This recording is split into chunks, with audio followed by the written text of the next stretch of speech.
السلام عليكم ورحمة الله تعالى وبركاته، ومرحبا بكم في هذا الفيديو الجديد. في هذا الفيديو سأريكم طريقة تسجيل الدخول لحسابكم تيك توك في الحاسوب وبدون إدخال كلمة السر أو الإيميل. فكيف سنفعل ذلك؟ سوف نقوم بالذهاب إلى تطبيق التيك توك، ثم سوف نقوم بالضغط على 3 شرطات هنا في الأعلى، والضغط هنا على تيك توك ستوديو، نقوم بالضغط هنا على Your QR Code، ونقوم بالضغط هنا على علامة سكان في الأعلى اليمين. بعدها سنتجه إلى متصفح الإنترنت الويب، ونقوم بالبحث على تيك توك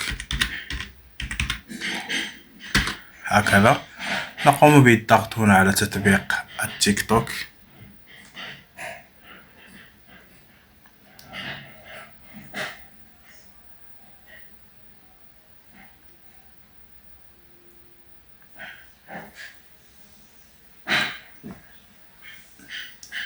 أنا قمت بتسجيل الدخول من قبل، سأقوم بتسجيل الخروج.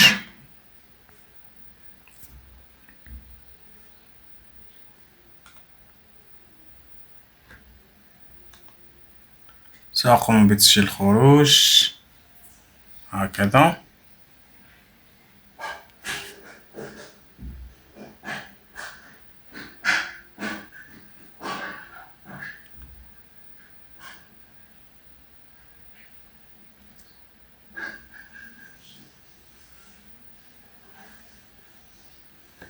كل ما عليكم فعله يا أصدقاء من أجل تسجيل الدخول إلى تيك توك المتصفح، الضغط هنا على كلمة لوج إن أو تسجيل الدخول،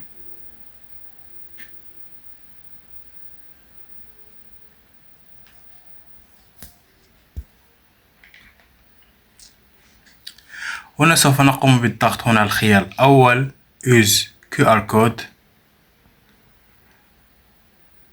ونقوم بعمل سكان لهذا ال QR Code.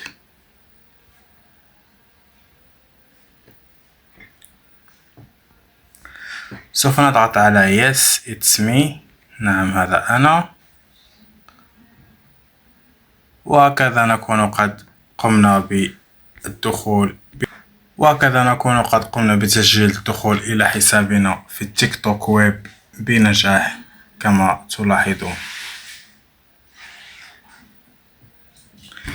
هذا ما كان لدي في هذا الفيديو، أتمنى إذا أعجبكم الضغط على زر اللايك، مشاركة المقطع مع الأصدقاء، والاشتراك في القناة، والسلام عليكم ورحمة الله وبركاته.